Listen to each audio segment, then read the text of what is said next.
We got something for you. We got something for you. You. It's something Megapod shiny. It's wrapped in Megapod plastic. Put on your Megapod jammy. It's time for Megapod-tastic. Megapod-tastic. Megapod-tastic. Megapod-tastic.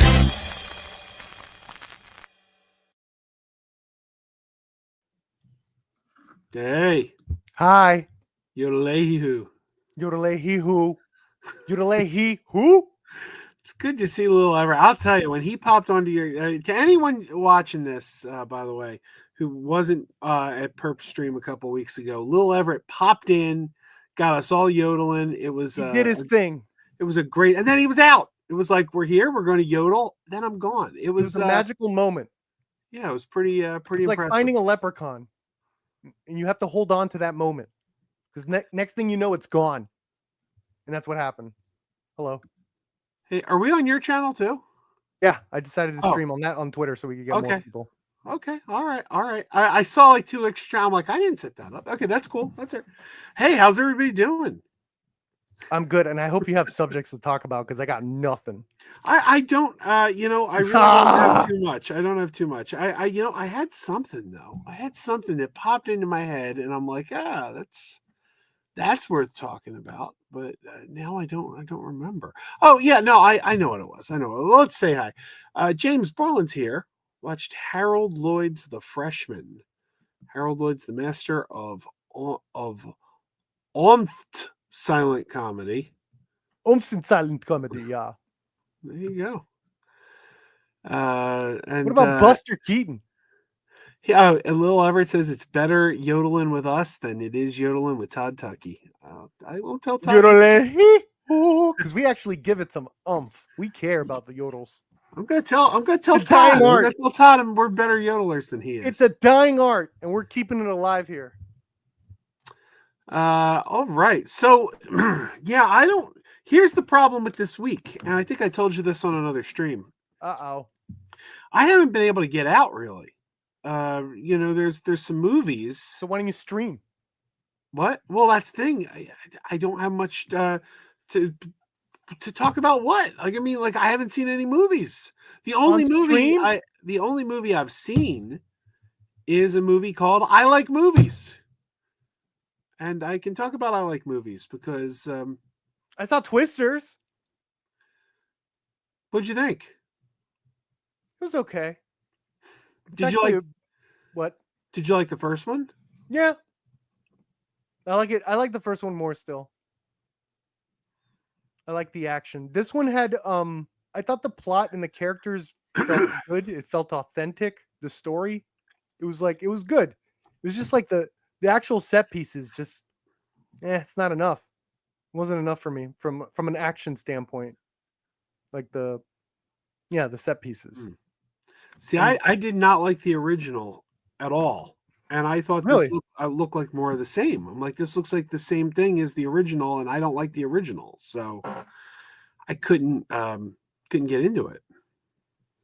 There's I think the characters here work a little bit better.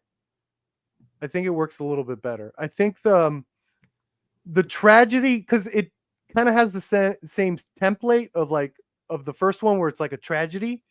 And I think it plays a lot better with the character in this one than it did with Lauren.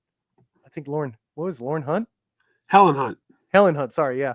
Helen Hunt. And her forehead. Yeah. She oh, come on. She just. No, I'm not kidding. Her forehead was in that movie. Well, her whole body was, Joe. So that's a weird comment. Well, I'm just saying. Did you notice Bill Paxton's ears? Yeah, they were there. They were there. They haven't done a movie in a while. Bill Paxton's ears. Because they died. Not funny, Joe. Rest in peace. Shout out Bill Paxton. Everyone check out Frailty. I think it's his directional debut. Might have been his only movie directed. Did you know Bill Paxton's dad was Harry Osborn's butler in the Spider-Man movies? Really? Yeah. He died by his own hand, Harry. I cleaned his wounds. I cleaned it myself, Harry. Yeah, that was Bill Paxton's dad. Cool. And I'm, we kind of think Gave that, a huge plot point in part 3, man. well, I kind of think it's the same character. The kid, I think it's the kid from The Blob, grown up. Because if you watch The Blob, the kid's like, "Oh, I will guard you and protect you from the Blob," and he talks in the exact same cadence. So I think like the kid from The Blob grew up to be a butler. In the Spider-Man universe. Yeah. I guess if the Blob's gonna happen, it would happen in Spider-Man's universe, where all this scientific shit happens every 5 minutes. Now I want to know why Todd Tucky doesn't like Little Everett. He says Todd doesn't like him. I don't know. I don't get it. What we're gonna have a talk with Todd. What's going on here? He doesn't respect the art form like we do. Maybe Pretty that's obvious. It. He's too busy playing pinball. He's like, I'm pinballing over here. I can't. That's my symbol for pinball. That's like the hand doing the flippers. I don't know.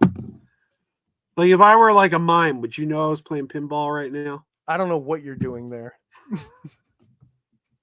Looks like you're pulling rope. I guess I'm not a very good mime. Crazy Joe? Yes. What's your favorite disaster movie? My favorite disaster movie? Oh, Yeah. that's Those don't seem like your cup of tea. No, I really I don't know that I have a favorite disaster movie. You could go old fashioned. You could go airplane, airport, or whatever. You're gonna say airplane. Airplane, the spoof counts. Yeah, I've never really been into the airport movies either, though. What about Independence Day? Is that a disaster movie? I think so, right? Alien invasion. I guess I always considered that sci-fi, but yeah, I guess that's a bit of a disaster. I like Independence Day. Yeah, watch it every year. I think it's the best Roland Emmerich movie. Oh well, that's not a hard. It's not hard to. Hey, some people love Stargate. I can't stand Stargate. Man, I like the series better than the movie, but no, everyone does. Yeah, no, it's I think the first 20 minutes of Stargate are great, and then it kind of like once they get in there, it's like, yeah, it's a cool idea. And I like Stargate Atlantis better than the other. I don't know. Don't forget that's where Jason Momoa came from. He got his start on Stargate. I heard. Atlantis, yeah. What about The Patriot? Do you like The Patriot with Mel Gibson and Heath Ledger? It's all right. It's got some Ledger. Okay. What about Titanic? That's a disaster movie. Yeah. Titanic? I never saw Titanic. What? Never saw it. That's the one fucking movie you haven't seen, huh? Yeah. Jesus. People are always trying to get me to see it. That's crazy. And I'm like, I can't see it.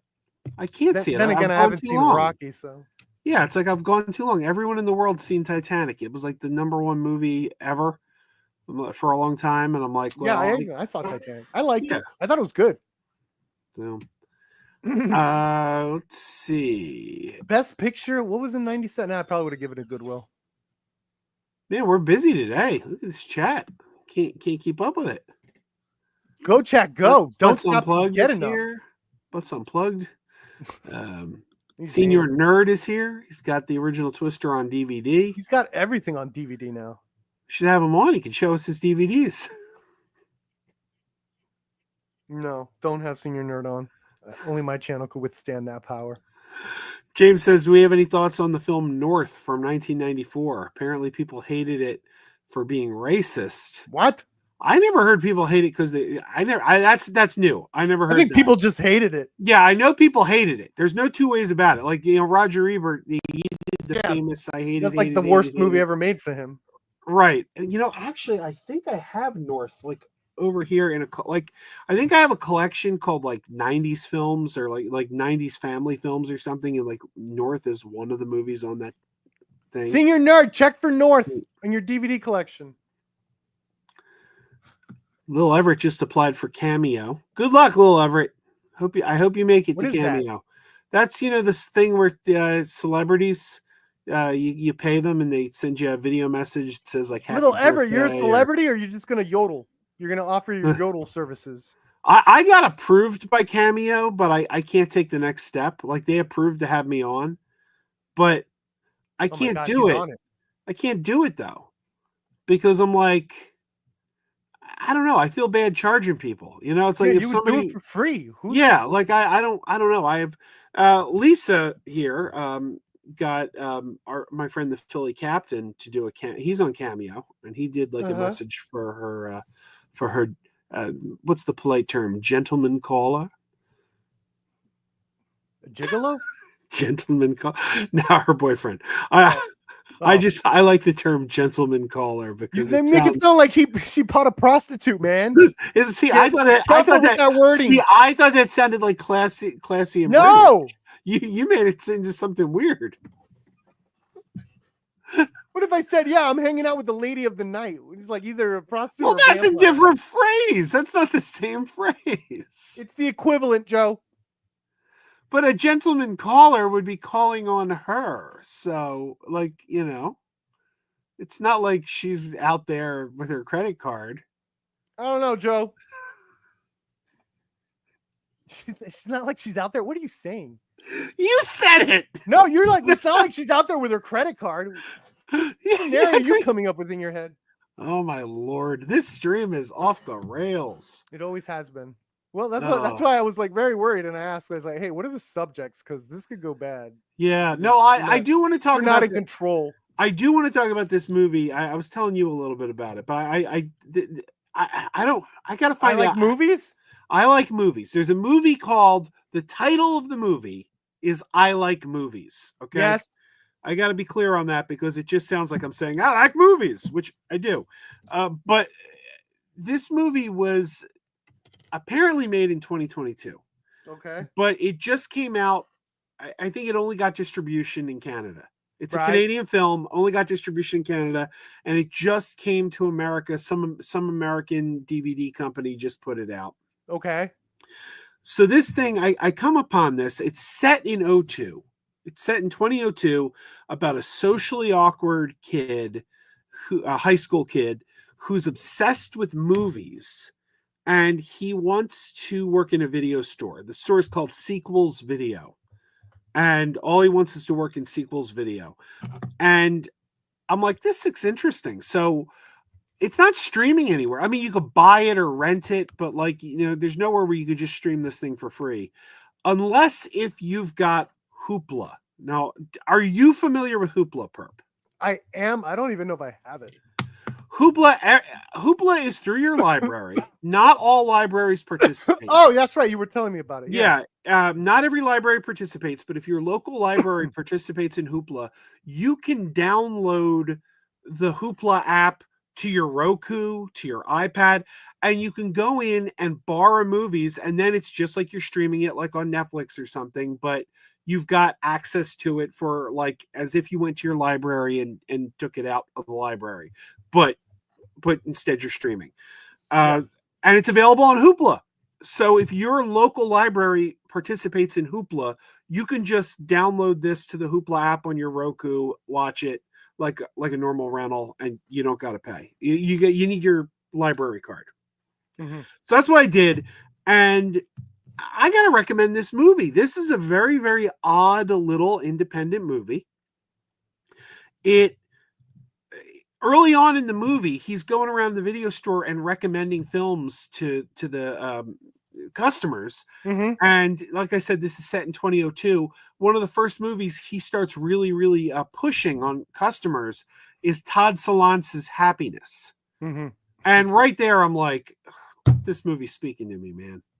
This movie, but the kid is really socially awkward. Yeah, that's not the movie to recommend to normies. He has a really hard time relating to people.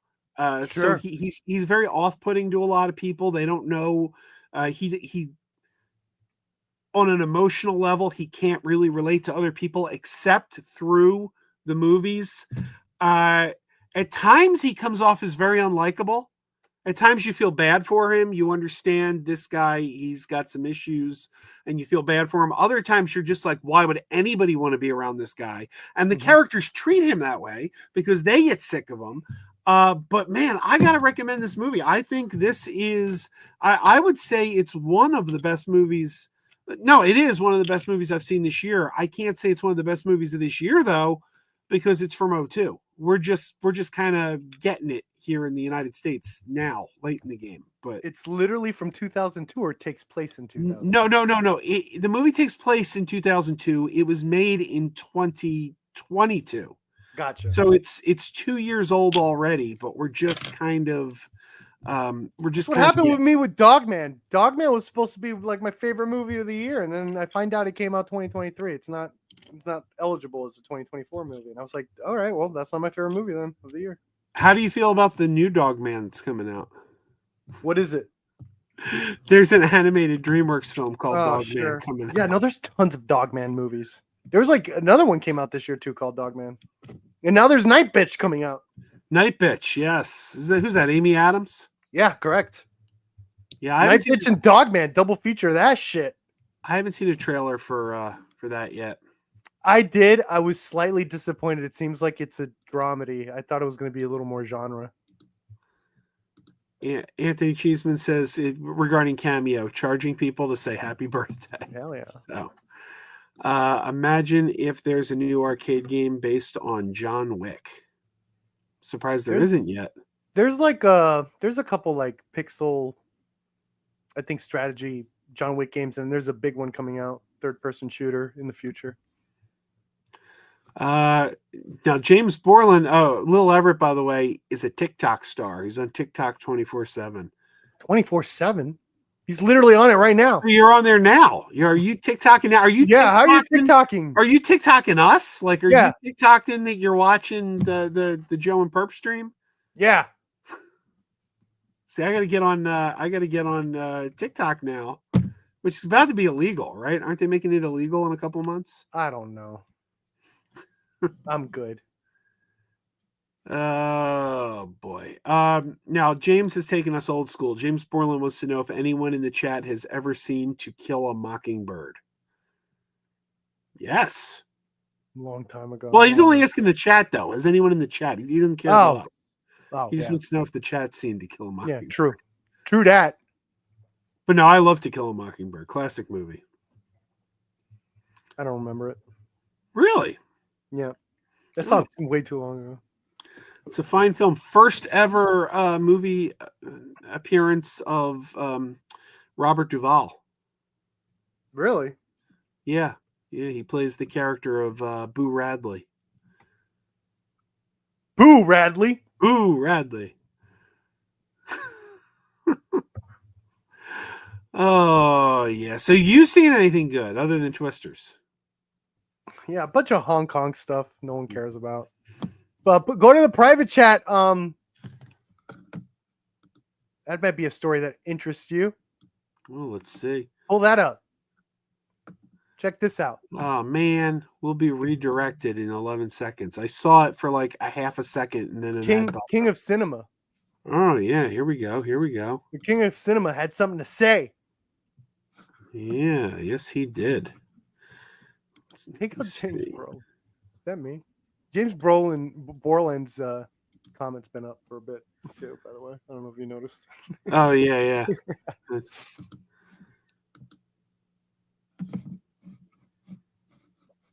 Where is it? Come on, man. This is a slow process bringing Stop things it, up. Cheeseman.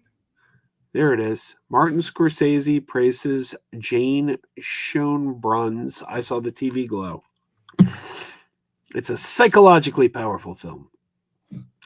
He's a tough critic too. If he doesn't like it, he'll let you know. We got cinema's best. Backing it up. This might get a nomination. Look at this. We got another stupid ad. Yeah, these ads are ridiculous. All right. Martin Scorsese saw I Saw the TV Glow, and now he's giving it a glowing review. Ooh, of course. A little wordplay there. He knows. The auteur told AP that Jane Schoenbrun's sophomore indie feature is among his favorite recent films. I Saw the TV Glow debuted at Sundance to rave reviews. Stars Justice Smith, Bridget Lundy Payne as a duo that become fundamentally impacted by their shared fandom of a series. There was one film I liked a great deal I saw 2 weeks ago called I Saw the TV Glow. It really was emotionally and psychologically powerful and very moving. Very moving. Yeah. It builds on you in a way. I don't know who made it, It's this Jane Schoenbraun. So yeah, no, I agree. Based. Yeah. Schoenbraun is eyeing a sequel. I don't know if I want a sequel. Huh. I don't know. Would you want to see a sequel to I Saw the TV Glow? Man, I'll see whatever they want to do. So Yeah, no, if they want to do it, yeah, I guess I do. I want to see whatever they do next. yeah. I'm If just they make it, unexpected. I'll watch it. But I don't know. I kind of feel like should be left where it was left. But I don't know. If they make more money, they get to make it with more money. Then it's a horror. It's a horror film. In the end of the day, have a horror sequel, especially to one that's that offbeat. Yeah. Hi, Sherry. How you doing? So it just occurred to me. We've only been streaming for 20 minutes, but it would just drive Taladia crazy if we ended the stream right now. Why? Remember, Taladia came on because he thought we were going to end too soon, and he's like, "No, you have to go at least an hour." No. Yeah, let's end it. Screw it. You're right. I just thought that was funny. 20 minutes. 20 minutes stream. Simple, No. easy, painless. Yeah. We got to talk about I like movies. I got to talk about Twisters, and then we ended it with Scorsese. So here's the deal, though. There are no less than 3 movies, maybe more, but definitely 3 movies in theaters right now that I want to see. No, 4 movies. But number 1, 2 of them are family films that the whole family wants to watch. And we have not been able to find the opportunity to get out there as a family. So those movies have vexed us. And then on top of that, I was, you may remember, very sick last week, and I had no desire to leave the house. So I wanted to see Heretic and that film that we were talking about on your stream. Anora. Anora, yeah, from the Anora Greg was Bunny guy. Hilarious. Funniest movie of the year, easily. So, yeah, I want to see those 4 movies. I want to see Anora. I want to see The Heretic. I want to see, with the family, we want to see the best Christmas pageant ever and Red One. Those are the 2 that my family wants to see together. And we just, there hasn't been an opportunity. And it's kind of, me, I'm a theater junkie. Like I got to get to the theater. Yeah. It's kind of killing me that I haven't been able to get out to the theater to see any of these movies. Like there's something that's just kind of killing me. Like, it's like, I need to do this. It's like when our audience didn't see this because we had already ended the stream. But a couple weeks ago, when Heath from Serial at Midnight was here, after the stream was over, I was talking to Heath about how, and I think you were still there. A couple of us were still there. Noah, I think, was still there. But I was talking about how I'm almost too driven to get to the movies.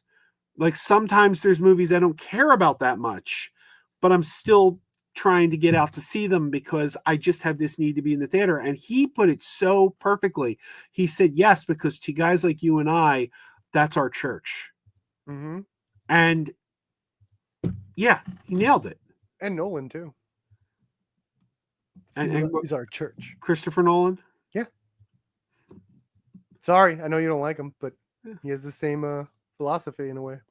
I don't think I have anything personal against him. I don't really. No, like I'm saying his movies. Of course, when I say you don't like him, I'm talking about his movies. Yeah, it's like not like he beat up kids or anything. You don't know that. No, he might have. Who knows? So get away! He just slaps him. Anthony says, "Oh, I did the wrong one." Anthony says, "Best Christmas pageant ever was okay. I'm in the minority on that movie. In the minority in that most people didn't think it was okay, or most people liked it more. I never even heard of that. What the hell? I do not do the Christmas thing at all. It stars Judy Greer. It's about they're putting on a Christmas pageant for a church, but like the bad kids in town want to get in on the Christmas pageant. Here's the thing: it's a remake. because there was a made-for-TV movie in the 80s starring Loretta Swit from MASH. And this made-for-TV movie used to air like every Christmas. It was on TV.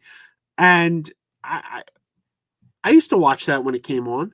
So I'm very curious about this. This is an actual theatrical version now. And, it stars the great Judy Greer. Everybody loves Judy Greer, right? Yeah, I think it's like a law. You have to love Judy Greer, right? Yeah, I like Judy Greer. Yeah, everybody does. I've never had anyone that's like, damn, like that Judy Greer. Yeah. Guilty Gear. Judy Greer. So, yeah, no, that's... I've never been into Christmas movies. It's very weird. I Really? avoid them. Yeah, I just don't like Christmas movies. Like, really? Wow. It's my thing, yeah. Not even Terrifier 3? No, the minute I heard Terrifier 3 was a Christmas, like, oh, you're gonna do that? Okay. I still gave it a shot, but like, no, not for me. Butts Unplugged is asking if I still go on movie hunts. Not really. I think he's referring to.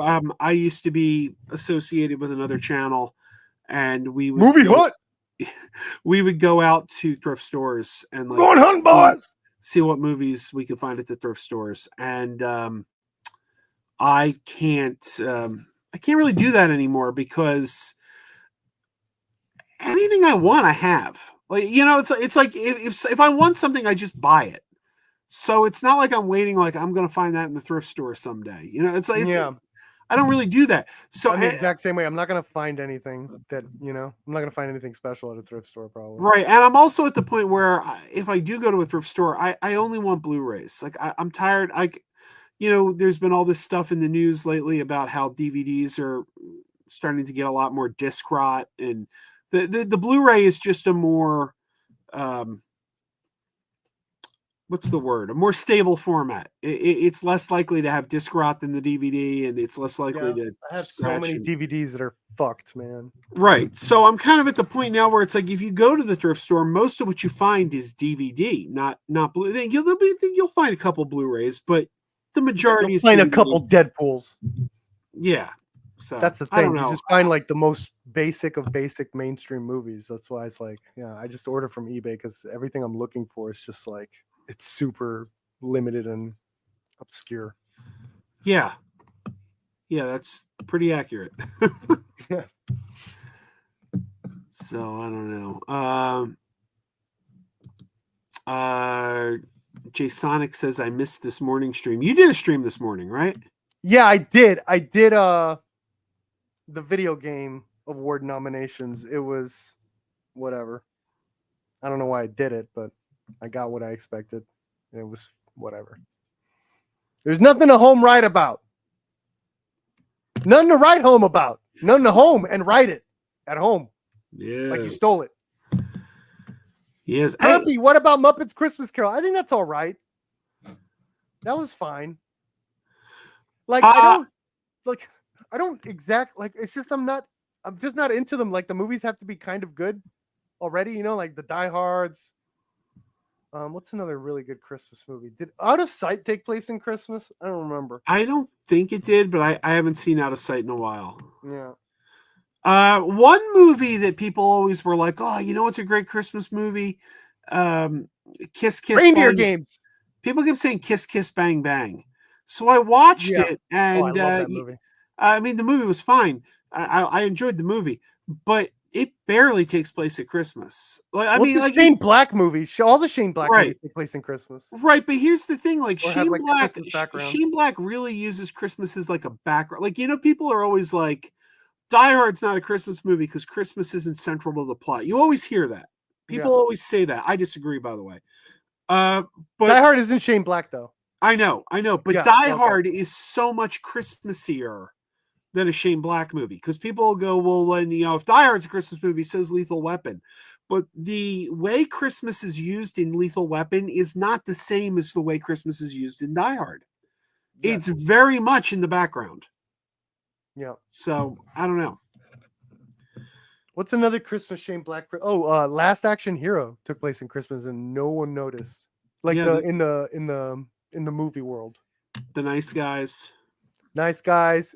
Long Kiss Goodnight. That was written by By the Shane way, Black. I love Long Kiss Goodnight. Long That's Kiss a Goodnight, super Christmas movie. one of the most underrated action films of all time. Yeah, Rennie Harlan always, every once in a while, just comes out with some bangers. Yeah. And I liked Oh. Reindeer Games. That was a good one for me. You know, Lisa, hang on a sec. Let me reach over here. Lisa mentions the Muppet Christmas Carol. I may be a bad Muppets fan because I'm a huge Muppets fan, but I think the Muppet Christmas Carol is just a little overrated because I like it. But I think I gotta take my headset off to reach over here. Hang on. He's got to take the headset off, people. Relax. Stay still. Because I'm looking at. I don't think Japanese Christmas movies. Oh yeah, freaking what's that one? Oh my god. this is my favorite Muppet, and it's not a movie, but it's my favorite Muppet Christmas thing is the Muppet Family Christmas from 1987. Oh my god. I think this has it all over Christmas Carol. What was that Japanese movie? Took place in Christmas. Japanese Oh my god, that movie. was like the best plot ever. Oh, I'm looking because I have it. Sorry, I'm looking at my shelf. Now you got me looking at my shelf. Guys.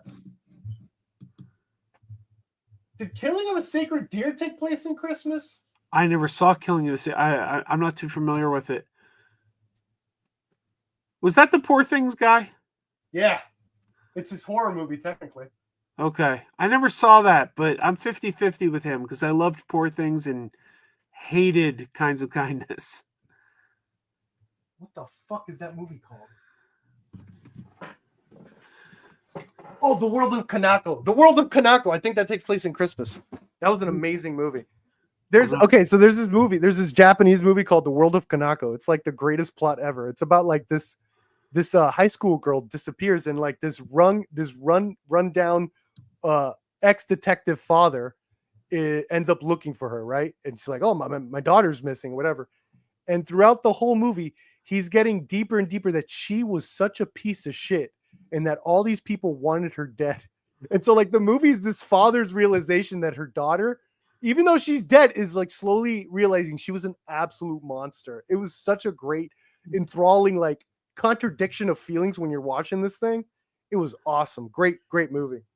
Highly recommend it. The World of Kanako. I think it's even on Amazon Prime now.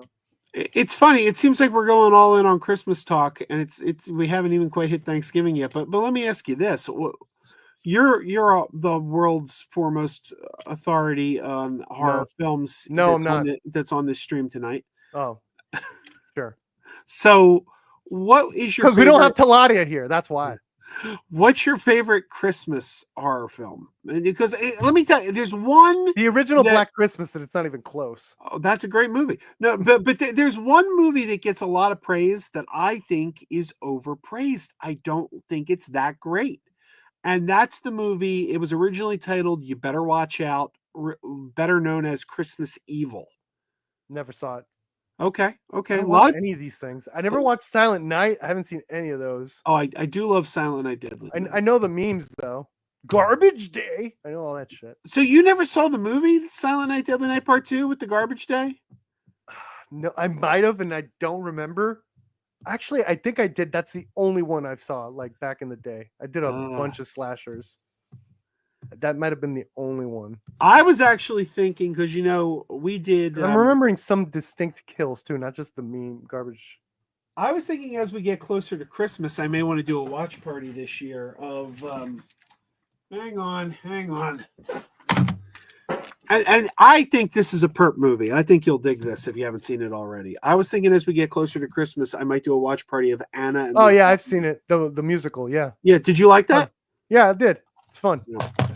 That was Orion, wasn't it? I believe it was. I think it was. Poor Orion.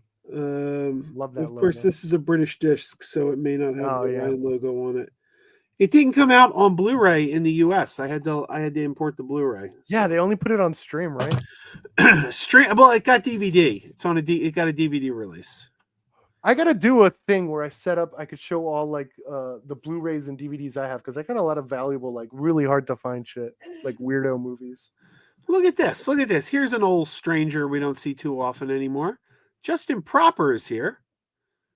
Good to see you. Terrifier 3, Silent Night, Deadly Night 2, Garbage Day.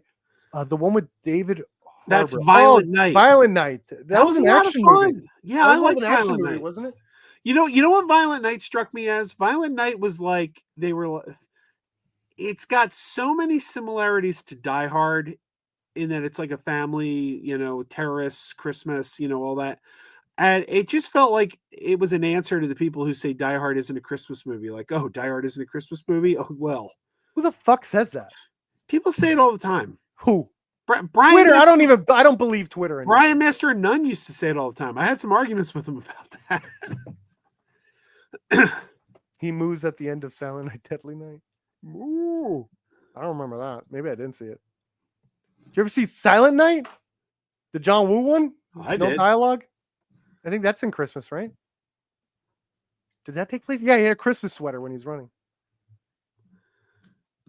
Lisa says her number one Thanksgiving movie is Dutch with Ed O'Neill. I didn't even realize that was a Thanksgiving movie. I thought Dutch was just a character in Predator. Well, here's the interesting thing about Dutch. Dutch was a John Hughes movie, if I'm not mistaken. I think it was John Hughes, but it was about Ed O'Neill was dating a single mom, and he had to go pick up the mom's daughter and like take him home from boarding school. So it was like a road trip between a kid and his mom's boyfriend, something like that.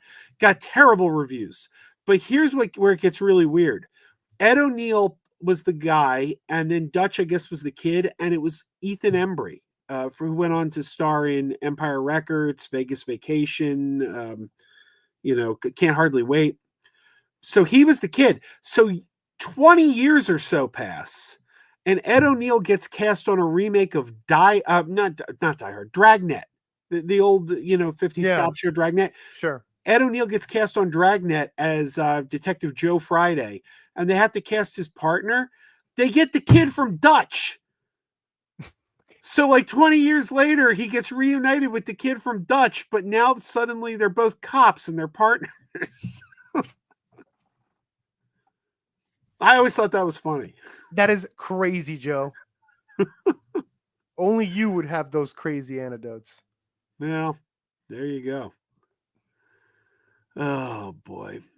But I like the Eli Roth Thanksgiving movie was pretty good. That was pretty good. You know what I think they should have done with that? Obviously that was a spinoff of Grindhouse. Sure. In fact, Perp, you may have been the one who came up with this idea. I think you were the one that came up with this like a year ago. I have great ideas. Because Grindhouse, you watch Grindhouse, all the movies were kind of like aged down, made to look like they were old, cigarette burns and all that stuff.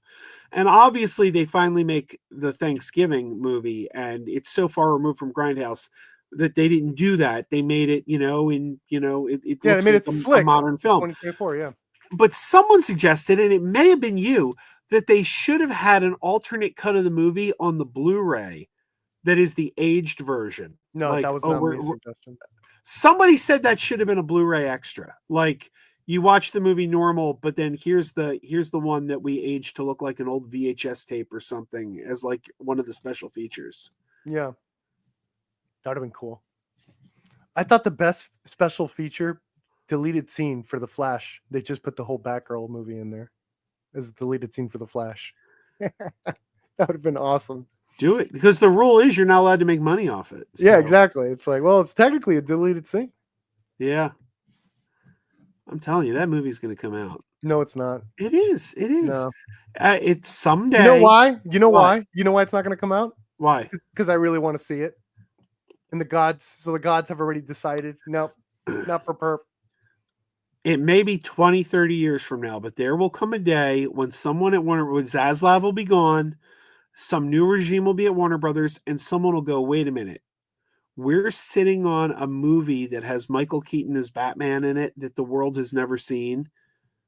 We're putting this out this is the new thing. This is the thing we need to sell our new Batman box set. Like Batgirl will fly.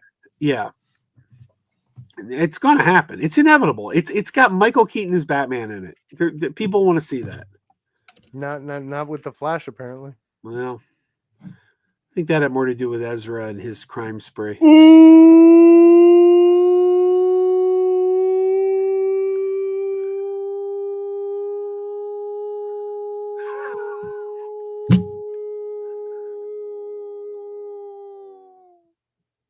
That sound, what your dinosaur closed his mouth and the sound was still coming. It came from my nose. Good night, Butts Unplugged. Thanks for stopping by. Is that Optimus Prime? Is that? I think that's Get Optimus that Prime. butt plugged. Yeah, that's Optimus Primo. Oh, by the way, anyone who missed it, because it didn't do well in the theaters, Transformers 1 is now streaming on Paramount Plus. If you have Paramount Plus, you can finally watch Transformers 1, and it's definitely worth. Did you watch Transformers 1? I did not. I am a Michael Bay enthusiast, and I will not downgrade to an animated film. What do you have to say about that, chat? Come at me. I say it's an I upgrade. just disrespected animation. I know your chat's not happy about that. I know they have something to say about that, and I want to hear it. Go ahead. Welcome, Dizzy Gamer. Dizzy Gamer says first time chatter here. Happy to see you, Dizzy Gamer. I invited Dan and Noah. I don't know if we're gonna see them tonight. No Showa. Yeah. And band. Band yeah. and no Showa. Yeah, I guess they're not something by tonight. We're not going to see. I got a book coming out. You got a book? No. What? No. Hey, Pop's here. Oh, I guess he's with me. Hey, he's with me, guys. Let him through. Let him through. Pop's with me. Let him through. More like annihilation. Am I right? I'm stealing that. That's mine. Take that down so no one knows that I stole that. More like annihilation. Am I right? I love animation. I'm totally messing around with everyone. While I'm not animation's biggest fan, I don't hate it like I just said. I really, really like the Teenage Mutant Ninja Turtle, the one that came out last year. That shit was fire. Yeah. And I hear this one is no different. So I'll get to it eventually. Don't worry. It's not in my priority right now. I got lots of movies I'm looking forward to. I haven't seen Heretic yet.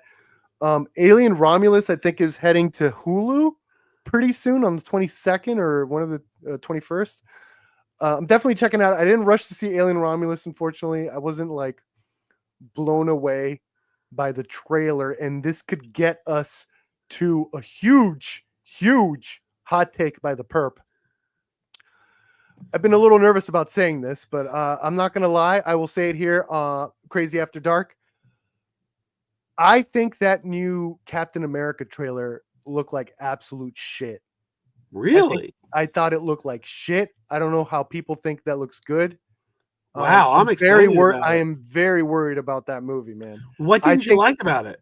I didn't see anything. The acting looked off in some of the scenes between Harrison Ford and Anthony Mackie. I didn't see anything spectacular outside of maybe the flip he does at the end with the car, and even that is like, I mean, how many times are we gonna have people go through fucking cars, like splitting cars in half and going through them? Yeah, I didn't see anything exciting, not one thing. I don't care about Hulk stuff. I didn't see he didn't do a cool punch or anything. No, it could be good. I'm very worried. I think the production of the trailer was fantastic, and whoever the editing team, they're very good. It was the trailer house that put the trailer together was very well done, and I think it fooled a lot of people because what I saw, like the actual visuals and imagery, it didn't seem like enough. It didn't seem like what is the action set piece? I guess is the Hulk thing, but outside of that, it's like I'm not seeing anything very cool. He's like flying around with ships, and it's like, didn't we have like an awesome set piece with battleships and all people flying around in X-Men First Class? And it's like, what are you doing that's raising the bar? I didn't see a damn thing. So yeah, I was not impressed by that trailer. I'm very worried about that movie. Unlike other people, I don't care about the bar. I just want a good story. I need some. If you're an action movie, okay. I give leeway to a lot of action movies when people say story. It's like, no, I just need really good action in my action movie. That is the intent of the filmmakers. They wanted to make an action movie. It's okay if characters and story take a backseat as long as you deliver in the action, but you got to deliver in the action. See, and that's kind of that's the funny thing. I don't really think of those movies as action movies. Oh, I do. I do 100%. They might have subgenres like Winter Soldier could be like a espionage political thriller, but it's like an action. It's like that's like the subgenre. It's like its template is an action movie. Like you are seeing the set, like the audience went there for the set pieces. They need to have certain set pieces, otherwise people are going to be really disappointed. In my opinion, I think people's problem with Iron Man 2 is that there wasn't enough action. It's just like 2 set pieces. That's it. Literally it. See, That's it. that's my second favorite Iron Man movie. Yeah, See, because it's more story. I go for the characters. I'm more interested in the characters, in what Yeah. what drives them, and what Sure. they're. I mean, that should always be the number one goal, but it's like we're watching action movies, so it's like that's got to be the delivery first and foremost, in my opinion. But characters are important, and I did fall in love with the. I'm not a comic book guy. I fell in love with the MCU because of the characters, for sure. But they were able to deliver with the action for the most part, and they definitely raised it up a level with Winter Soldier. That shit was awesome. Yeah, like I know one of my pet peeves when Shazam 2 came out was I kept hearing people go, "Oh, it's nothing special. It's something we haven't seen before. It doesn't do anything different. It's and I'm like, no, it told a good story. It told a good story. I wasn't going there to reinvent the wheel. I No, was but going there to get a good Shazam story, and that's what it gave me. it had when I saw the trailer to Shazam 2, it delivered on look, it showed the spectacle. It was like I was like, oh shit, there's a huge dragon that's gonna be chasing them all through the city. Like there was lots of there was actual spectacle. It was like Yeah. Captain America just running around with battleships in the middle of the ocean. It's just like not really doing it for me personally. Terry Talks Sorry. Terry Talks Movies says I like Iron Man 3, but then I like most Shane I Black movies. love Iron Man 3. Oh, I'm not gonna lie. I think that's the most underrated MCU movie. Straight up. I think Iron Man people sleep on that 3, movie. it's a weird movie because it's the subject of revisionist history. Because when that movie came out, everybody went nuts for it. Everybody loved that movie, and then Dude, suddenly it's that like plane sequence is one of the best. Like, and it's all 100% Tony's. Like, that's the thing. Like, he's not doing like punching and all this shit. Like, the set pieces were so well done and choreographed, where they were legitimately exciting, suspenseful. It was set pieces around suspense with that plane sequence, like him getting it and using like the shockwave so they hold on. That shit was genius. That was awesome. That is one of the best action scenes ever in MCU. Yeah, I think it's far and away the best of the Iron Man movies. Like it is my favorite Not in Iron the Man first movie. one. I think it has a really good character arc for See, Tony the first one's my least favorite. The first one's my least favorite because 2 reasons. Number 1, there's too much setup, too much. There are too many cave scenes. It's got originitis. And then it also ends too quickly. Like the final battle, like Ironmonger gets in the suit, and it's like you should have watched Transformers a year before. Yeah, that's how you do a final battle, motherfuckers. Iron Cheeseman, Man, put up Cheeseman comment. He forgot one. Iron Man 3, great Shane Black movie, terrible Iron Man movie, but also a great Tony Stark movie. You forgot one. I thought it was a phenomenal Iron Man movie. It's a great Tony Stark movie. Yeah, God, I love that. Yeah, for me, we all care about Tony Stark way more than the freaking Iron Man. Yeah, and he makes Iron Man. Terry's right. Terry says giving Stark PTSD deep in the character. That was great. The PTSD stuff. No, and like his arc was amazing. Like it's a basic, simple arc that more movies should be doing. He was obsessed and he thought he needed the suit. He learned he didn't need the suit. The suit wasn't him. It's like simple. It's like what was his arc in the second one? Yeah. Now James says something here that and James, no offense to you. Because you're not the only person to have said this, but every time I've ever heard this, I've said this is complete BS. He says, didn't Iron Man 2 rely too much on setups with the Avengers? No, it did not. I've heard people for years saying Iron Man 2, all it was doing was setting up Avengers, and that's simply not true. That's all I remember. Really, like the setup of Avengers, what setup was there? Coulson mentions, something happened in New Mexico. I have to go check it out. Like that's one line. And then people say, well, they introduced Black Widow. Yeah, but Black Widow was a player in this story. She was a character in this story.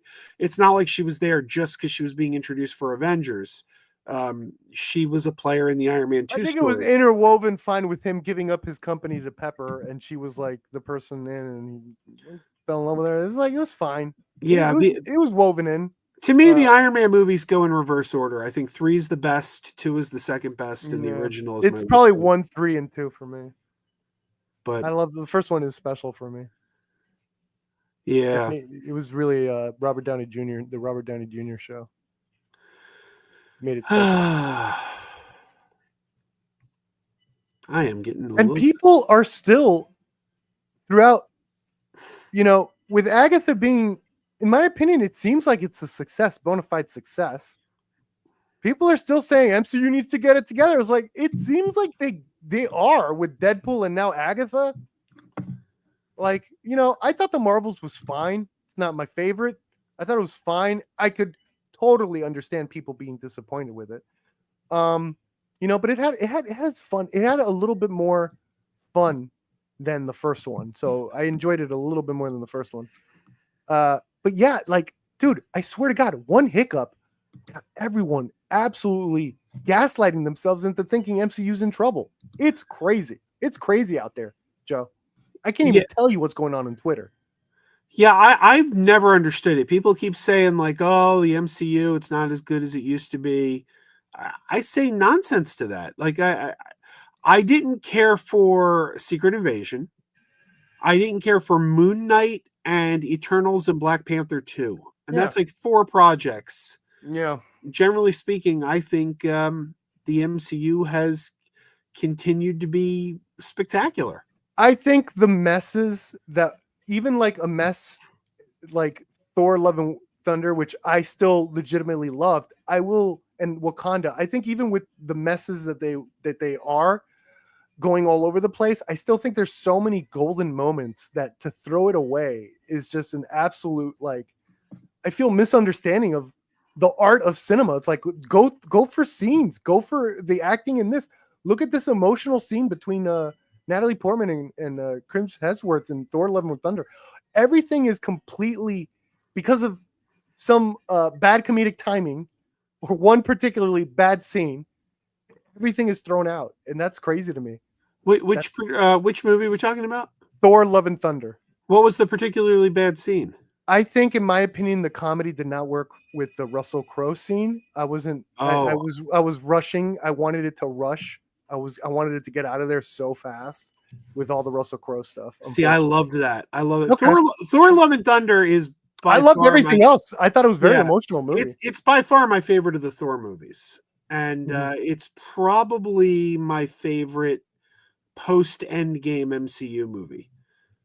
I've watched it more times than I can count. It's and it makes me laugh every time. I thought Russell Crowe was hilarious. I love the goats. I have a T-shirt of the goats. I bought a T-shirt. Yeah, I understand the criticisms. The goats didn't work for me either. Again, it was I probably even understand why most people don't like it, but I'm just like, well, we're ignoring the good shit.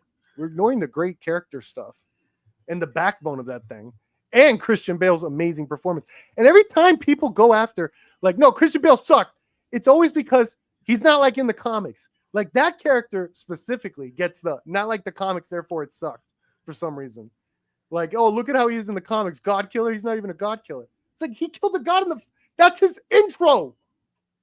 What the hell? The one thing about Thor: Love and Thunder that gets heavily criticized that I never understood is there's a shot where Thor is talking to the Heimdall's son, and Heimdall's son appears as a floating head, and people are like, these special effects are terrible. And I'm like, why? He's talking to a translucent projected head. Like the character's not there. The character's not there in the room. And I'm like, people are like, this looks like garbage. And I'm like, no, it looks like what it's supposed to look like. He's talking to a projected head, and that looks like a projected head. What about that black and white planet fight? That shit was amazing. You people are haters. Chat, you're haters. Well, I don't think the chat's saying anything, right? Yeah, they are. Look at them. Look at them go. Which one? All of them. I don't know. Ban them all. Let God decide. I'll tell you now. As much as I love, while we're on the topic of Thor: Love and Thunder, let me segue real quick here. I love Taika Waititi. Like, sure. I don't think other than God, other than the movie Next Goal Wins, which is garbage, I don't think I've ever seen anything by Taika Waititi I didn't like. He has a series that has been on Apple TV Plus that unfortunately didn't get picked up for a second season. It's a reboot of the old Terry Gilliam film Time Bandits. And my wife and I have slowly been making our way through the Taika Waititi's Time Bandits. God damn, it's great. It's great. And it didn't get picked up. It's heartbreaking. Like, we're watching this show and we're like, this is so funny and so clever. And no, I think it's just a case of, there's too much on right now. Yeah. I like her. I would probably say maybe Lisa Kudrow should not have been the leading that one. Might have. She's really good in it. I know. I'm just saying, for the marketing, it didn't feel like, some parts didn't feel right for the marketing, and that's why I never got to see it. But you're telling me it's good. I have no doubt. I think she's actually talented and one of the most underrated from the Friends cast. Romeo and Michelle High School Reunion all day. I love that fucking movie.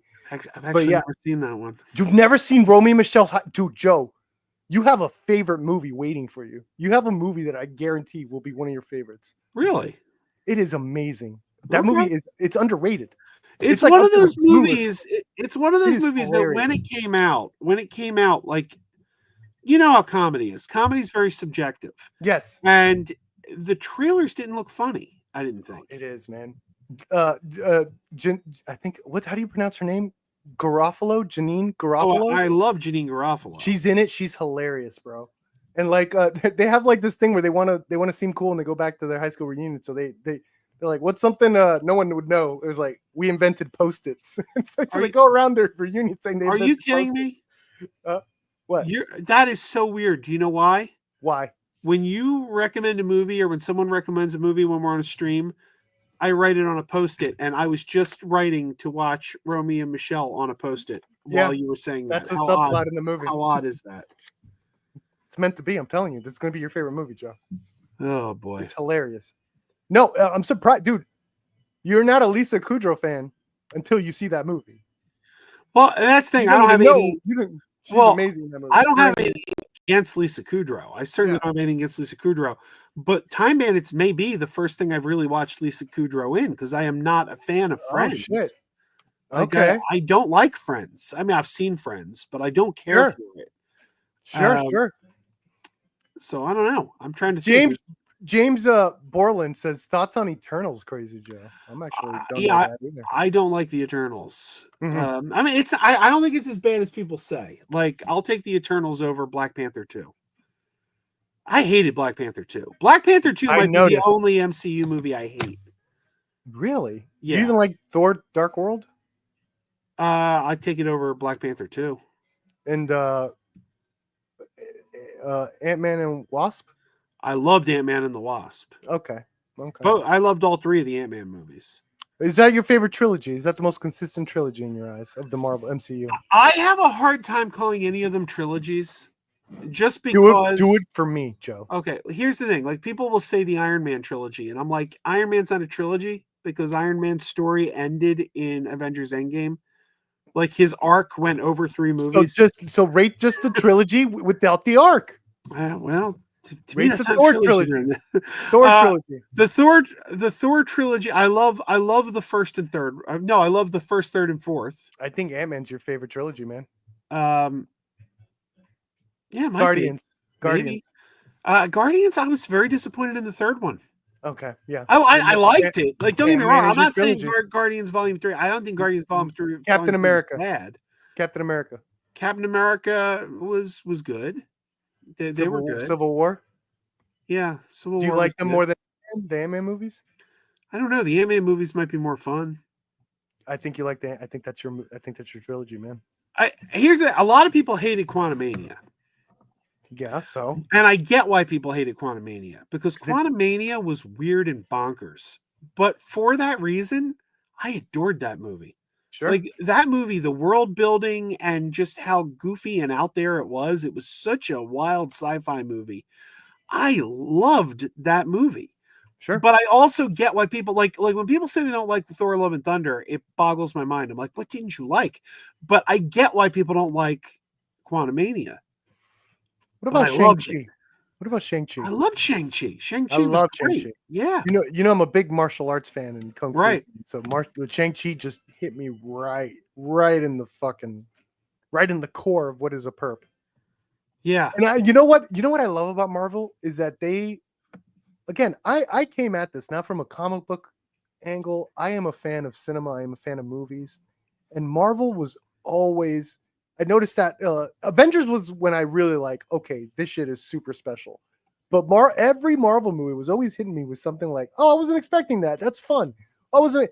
And I remember Shang-Chi when they go when they do the subplot of the father played by Tony Leung, and they show him meeting the mother, and they have this beautiful romantic almost fight scene that feels more like a beautiful dance. It was just like that's the juice for the perp right there. It's like I wasn't expecting the villain to have this beautiful moment with the wife. You know, it's like those little Marvel moments is what really just cemented for me as being special, you know. Yeah. And also I love the character of Trevor. And by the way, we were talking he's great. I can't wait for Wonder Man because he seems heavily involved in that shit. We were talking about Iron Man 3 earlier. We didn't even mention Trevor. One of the things I love so much about Iron Man 3 is they had that brilliant twist where you find out who, spoiler alert on a movie that came out in 2013. But when you find out he's not the Mandarin and that he's an actor, Ole. I always talk about how that summer, the summer of 2013, 2 movies came out that had a twist that they tried to hide from the audience. Oh no! Everyone, brace yourself for Star Trek talk. Yeah, one of them worked, one of them didn't. Uh-oh. It was Star Trek Into Darkness when the Khan. My name is Khan, and the twist with I would have had a joke. I would have had a joke where it's like I would have had Spock look at Kirk. He goes, "That can't be." Get it? You get it. But that was the thing. It was like what a figure drawing. He's like, my name is Khan, and everybody in the audience was like, "Yeah, we figured that out. We figured that out. This is not. You're not surprising anyone." The first Star Trek was so good. I like Into Darkness too, but I think the first Star Trek is legitimately a great movie. The JJ ones. Yeah, the first one and Beyond, the third one, Beyond. Beyond was Beyond has like the perfect the 10 minutes. The first 10 minutes were really that's when the perp juice was like, oh, I wasn't expecting such a like I guess contemplative opening for a sci-fi action movie. Figure Drawing wants to know if you've seen Smile 2. I have not. It's coming out tomorrow digitally, I believe, and I'm definitely going to check it out. I didn't go to the theaters for that. I like the first one too. It's just the trailer was really funny to me. By the way, I heard it was great. Super Chad Hippo is here. Just a reminder, Super that Chad Hippo is here, ready to sing to you. Get that cursed object out of here. He's ready to sing his song. So there you go. Sounds like a frog dying. James says there's a Marvel movie about a TV Funhouse sketch. There is? I don't know that one. There's a Marvel movie about a TV Funhouse sketch. What? Is that Wonder Man? I don't know. I don't know that one. Yeah, no idea. Yo, Larry. Larry is here. Larry is in my house. Larry was in my house. Larry says it was fun beyond panel. Yeah, you too. It was a good time. I wasn't in a panel with Larry. When was I in a panel with Larry? A couple nights ago, I think. On yeah. Larry, do a panel with me. You've always got open panels. I'm very open with my panels. But don't break TOS or you'll pay. Hey, I see, by the way, that our I'm not going to name names, but I see that our buddy hasn't arrived tonight.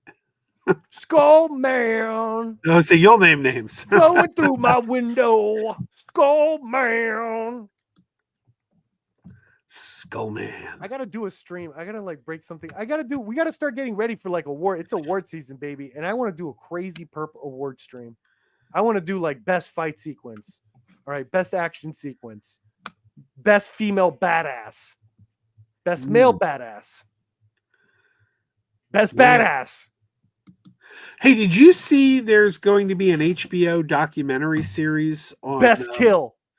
excuse me. Documentary on what? HBO's doing a documentary series on Pee Wee Herman, the life of like Paul Rubens. It's called like Pee Wee Herman as himself or something like that. Pee Wee Herman plays himself. Get it? Plays with himself. Oh my! Oh my! Oh my! No, I'm excited about that though. I think it's coming in 2025. But Perp, let's do a Brandon Cronenberg appreciation stream. Oh, cool. Brandon I liked Cronenberg. Possessor and I liked Infinity Pool. I gotta see Anti-Drug. Called Anti-Drug or Antiviral, sorry. I haven't seen that one yet. And that's with fucking Caleb Landry Jones. That guy's a fucking amazing actor. He's like one of my I didn't even know he was Australian. What is the deal with Possessor? I've heard of Possessor. Possessor's a really cool high concept sci-fi horror film. Isn't it Well, supposed it's to be not really like a horror film. It's just like it feels like a horror film. It's like an oppressive sort of atmospheric, kind of heady, trippy. Isn't it supposed to be like more disturbing than most though? Like I've read some reviews that are like, Yeah. oh, this one's really rough. It's real. It's gory. It's gory. I didn't find it particularly heinous or anything. It seemed like a Cronenberg, like Daddy Cronenberg type violence, you know, with History of Violence or Eastern Promises. A little more head trippy. I dug it. It's really cool. The idea is cool too. It's like I guess it's like a hit woman or like this woman that works for a company that she basically transfers herself into other people's bodies and does hits. And she's assigned this guy where she's going to transfer herself in this young guy's body. And sort of like that, the movie's, the process of that transfer, which is like this really cool, trippy sort of like, am I me kind of way, but done with mostly horror imagery and like atmospheric style. Like it's like that type of side. It's not an action film at all. Sean Bean's in it. It's really cool movie. Really cool movie. And then Infinity Pool is an awesome concept. I won't even tell you what it's about because that, like, me finding out what it's about, like while I was watching it, it was so much fun. God, I wish I had that with Abigail. Did you like my Sean Bean impression? A bit right by James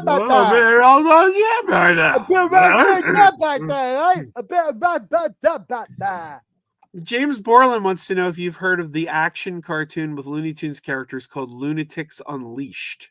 No. This was from about 20 years ago. This came out in 2005. It was a reboot of Looney Tunes. What the fuck? Uh-huh. That is the coolest thing I've ever seen. Oh, really? This did not go over well when it was created. That's because everyone's an idiot. This is the coolest thing I've ever seen. Here's the premise. The futuristic descendants of the Looney Tunes characters become like Batman Beyond with Looney Tunes. Look at this. When the aftershock of an alien meteor grants them each strange new powers. Ace Bunny, Danger Duck, Rev Runner, Lexi Bunny, Slam Tasmanian. We need to get a gritty reboot of this. Tearing the faces off and shit. Like Watchmen. We need a gritty reboot. I hope that Ninja Turtles Walter Hamada movie makes it big, and then people might seriously start considering this. The Walter Hamada Looney Tunes movie, did you say? No, Walter Hamada's doing like a rated R Ninja Turtles movie. Oh, The Last Ronin, yeah. The Last Ronin, yeah. I'm still hoping they get the Henson Creature Shop to do the suits for that. No, man. Good luck, man. It's CGI. Sorry, bro. I can't. Maybe. I don't know. They're already there. There's been rumors that they want Judith Hoag back as April, who played April in the 1990 movie. So apparently they're talking about some kind of tie-in with the 1990 film. I don't know. Well, that's just like the source, right? Because it's basically like Leo's alone anyway. I think it's Michelangelo. Michelangelo, sorry. Yeah. Mike's alone, and he talks to his ghost brothers or some shit. So yeah, if they do that, yeah, they could have the source be any of the Ninja Turtles movies, technically, Yeah. including the original. So look at this. We're all alone tonight. No one's stopping in. Nobody I think cares. we're alone now. Ooh. Doesn't seem to be anyone around. I think you should all go home now. Oh boy. Yeah. Now I'm gonna be more prepared next Monday. I haven't seen any movies besides Twisters and a couple I saw a Chinese martial arts werewolf movie, if anyone cares. I wonder. No, I didn't think so. I wonder.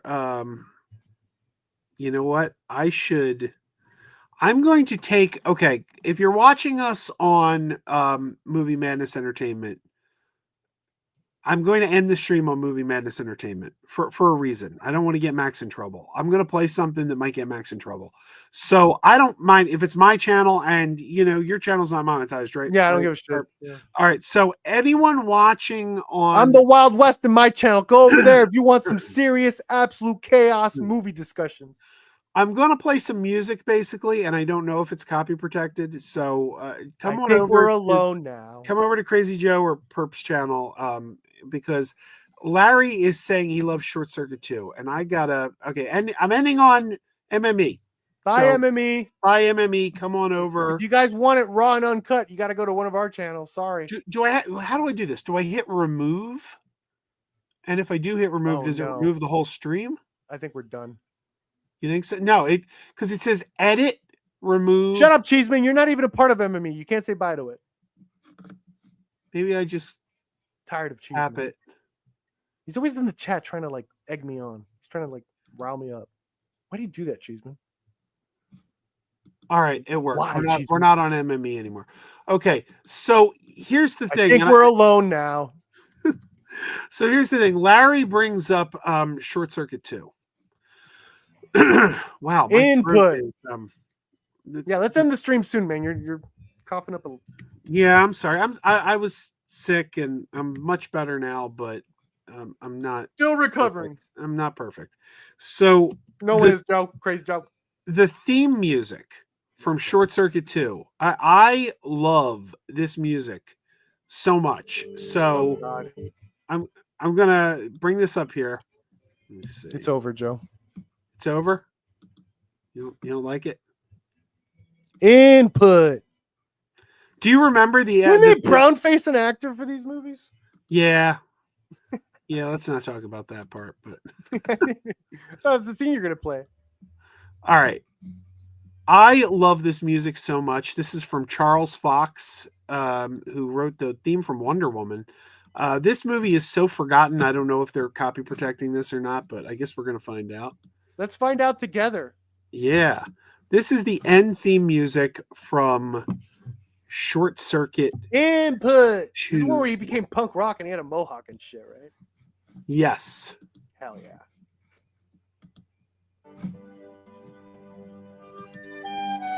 Can you hear that? Max is a liar. You're an amazing panel. You'd make an amazing panelist, Cheeseman.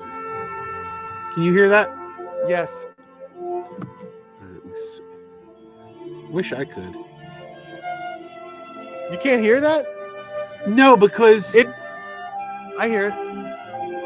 I can't hear it because of home. Makes me think of, having a hot dog with the old man in a brew watching the game as the sun rises. Mom's in the kitchen making a okay. It hasn't kicked in yet. Hang on. Oh yeah, it's super in there. I'm monologuing. That's how much the music kicked in. But I have a dream. I'm going to LA. There it is. Woo! Hear that saxophone and bass line. What the hell? I feel like I'm in a JRPG. Woo! This is like the greatest theme music ever. If I was going to New York, I'd want this playing in the background. Joe, if I could make it here, I could make it anywhere.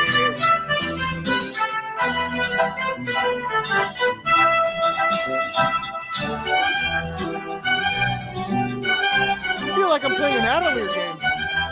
Yeah, I want this music just like play this at my funeral.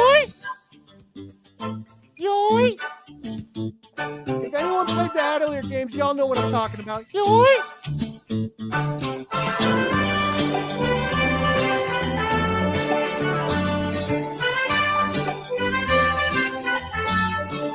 I feel like we should be getting in a hot air balloon and just laughing as it goes up. I Right? love this so Don't much. you guys just picture yourselves in a hot air balloon made of puppy clouds and puppy dogs smiling, and the hot air is just the balloon's going up and up, and we're just hanging on and we're just laughing, being like, "Oh, Crazy Joe and chat, we're having the bestest of time." Oh my God! Who let sex in the room? Who let sex in the room? Whoa! Whoa! I'm gonna need to change his pants.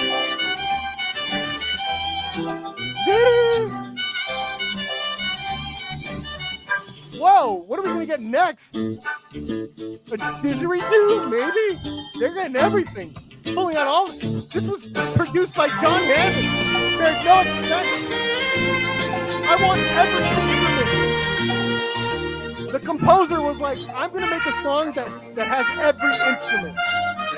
And they're all gonna be played. And it's gonna be a symphony of happiness and marshmallows. Yeah, this music is happiness. You can't be bummed out listening to this. I'm the king of the world. What's this song called? This is to my brother. This is so much better than that Hans Zimmer shit. I'm gonna fucking blare this in the at 6 a.m. in the morning. Wake my brother up to this shit. And I'm like, you can't be mad. It's great. And he's gonna like, yeah, I can't be mad. It's a great song. Yeah, you look for Short Circuit 2 end credits. End credits. Wow, they really wanted the audience to leave with happiness. She was like, yeah, I didn't even like the movie, but for some reason, when I was leaving the theater, I was cartwheeling out. I don't know what it was. It was the theme song. Oh, dude, this song is making us all tonight. This is the most underrated movie score of all time. How many nominations did it have? Not enough. Not enough. That's like the basis of Incubus. Wow. What a treat. Yeah, no exaggeration. That music is just phenomenal. That's just fantastic. I'm literally standing up. I was sitting down, and then the song started. I just stood up, and I'm standing up. It's not a song you sit to, Joe. Sorry. There's some days when I'm working, and I just play that on a loop. It's beautiful. Yeah. All right. Circuit 2. We ending this? We did it. 117. Yeah, I don't know. I don't know that you could top it once you've played the theme from Short Circuit 2. I don't know that there's anywhere you go after that. Yeah, there's no Short Circuit 3. Sorry. There should be. There should have been. Reboot it. Input. Yeah, reboot it with an actual actor of Indian descent this time. Yeah. So make him the star. Give it to Aziz. Yeah. Did you ever hear Aziz Ansari talk about that movie? No. You go look up the clips. He was on Conan O'Brien. Aziz said that when he was a kid, the only Indian actor in movies that he had to look up to was the guy from Short Circuit. And he didn't even know it was a Caucasian guy in brown Oh my God. And then he found out years later and was like, he couldn't believe it. He's like, oh my God, that guy wasn't even Indian. And that was like my role model in movies because I didn't have any other Indian actors. Jesus. So yeah. And then it was like in the 90s, it was Apu. That's all they had. And that wasn't even an Indian. Now, like Lisa says, petition for Short Circuit 3. We need Ali Sheedy, Steve Guttenberg, and Fisher Stevens back. Lisa, I don't think you could have Fisher Stevens back. You could AI him. That's the one guy I don't think you can get back. So, unless if he's playing a completely different character, he cannot be playing the same character. Ben Javeri. But What if yeah. he does play the same character, but he actually like reveals like, guys, the character was brown facing. He's like, I was living a lie. They actually make it meta. And they're like, I'm not living I this don't lie. know. That might make it worse. Yeah. They That definitely might wouldn't put make- it in the trailer. I'll tell you that much. Yeah. I could see like bringing him in as a completely different character and just like Yeah. wink at the audience, like, "Oh, look, we brought the guy back, but he's How about he not does the doing something voice? He defensive does this the time." voice of Johnny Five. Well, the voice of Johnny Five is a puppeteer named Tim Blaney. Is it? I believe his name's Tim Blaney. I've met him. Cool. He is out on the con scene these days. Tim Blaney. Yeah, he also was the voice of Frank the Pug in the Men in Black movies. Oh, cool. And I'll tell you, this is something wild. The robot, Johnny Five, that Mhm. robot is so iconic looking. How come there's never been a Johnny Five action figure?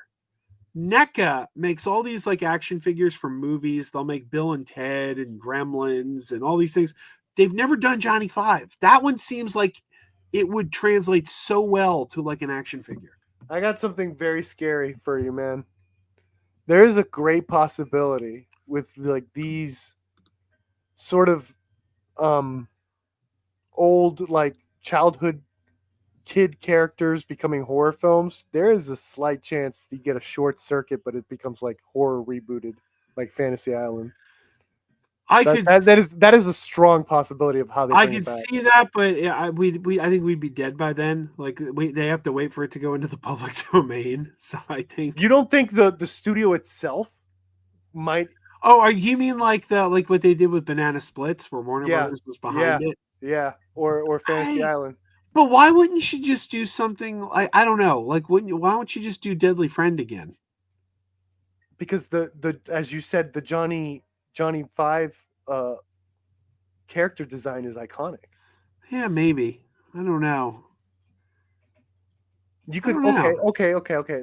You play it both ways, where you play it as a horror film, but you still have Johnny Five, the actual Johnny Five character, be the good guy, trying to save from other robots, trying to save the lady from other robots or something. No, maybe. I do love Deadly Friend, and I do love Chopping Mall. So those are some good killer robot movies. Do you love Chopping Mall? Yeah, but I have a problem with Chopping Mall. There's not enough action, not enough killing. It's a lot of sexy time. Too much sexy time. They were like, that's the problem. That's the thing. Like, movies from back in the day, a lot of genre movies, especially like the lesser known ones, not a lot of stuff happens in them. Yeah. It's like they have these amazing posters, and it's just like, it's like one scene, one chase scene. It's like, fuck, man. Well, I guess that's all we got for this week. This was an interesting stream. Hey, let me show you what I picked up, and I want to thank an old friend of mine, former podcast co-host and fellow YouTuber, J2H. If you're not subscribed to J2H, go check J2H out. Hell yeah, Larry. He texted me, and this is probably something I wouldn't have bought were it not so cheap, but Amazon had the Paranormal Activity Blu-ray set on sale for $6. They made 6 of those things. They made 6 of them, and the Blu-ray set was $6. That's $1 a movie. Yeah, the first movie cost $1. I saw the first 3. I never saw the back 3, but I did see the first 3, and I kind of liked them. I didn't like the first one. I super respect it, obviously, but it was way too repetitive for me. Now you see, I liked it a lot better than Blair Witch. No way! No, you're nuts. I hated Blair Witch. You got to see Lake Mungo. That shit is amazing. That I haven't heard of. It's an Australian mockumentary. It is fucking terrifying.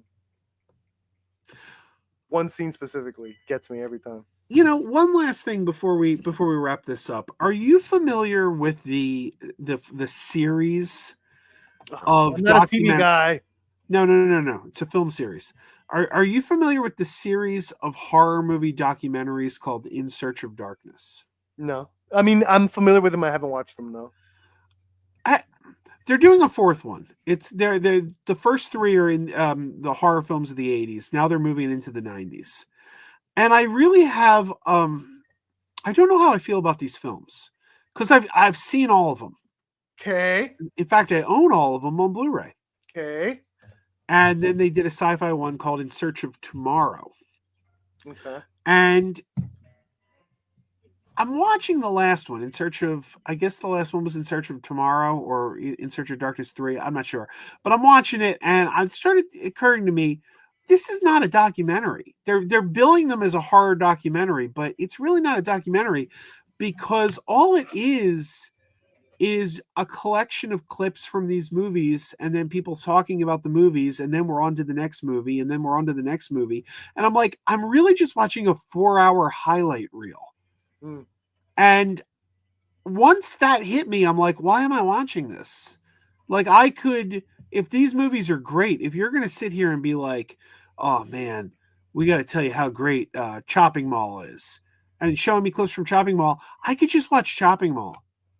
Like, why am I watching a collection of clips from Chopping Mall when I could just watch Chopping Mall? Like, yeah. If you're gonna make a documentary, go behind the scenes, tell me how you made it, tell me that. But just showing me maybe this wasn't the best topic because you haven't seen the movies, but yeah, I don't know if it's just me on this or if these documentaries are just basically nostalgia bait and they're really not very good. I don't know. I haven't seen them or check reviews. Check what people are saying on Letterboxd. I think they're on Shudder. If you're ever bored, pop one on for a little while and see what you think.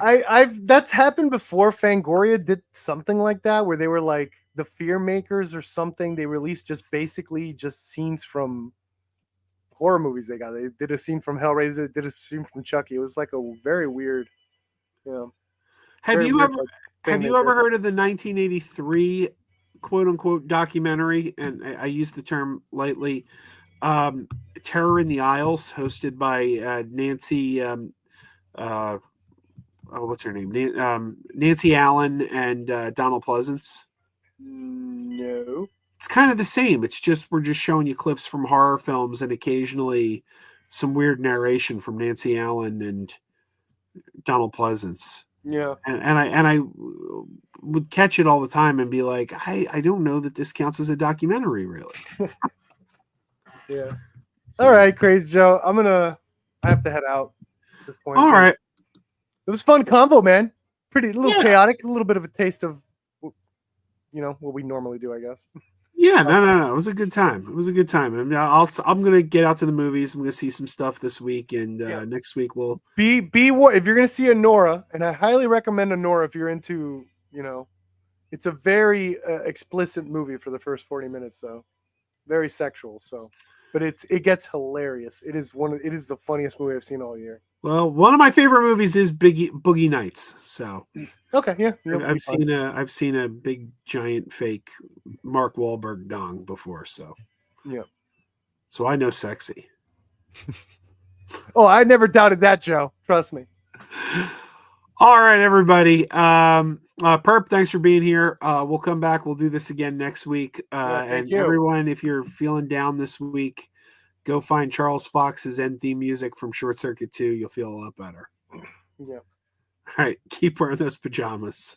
Bye. Keep wearing those pajamas with the plastic feet. Keep wearing those pajamas. Tell everyone you meet. Keep wearing those pajamas with the back door flap. Keep wearing those pajamas. Don't open it, it's a trap. Oh, it's a trap.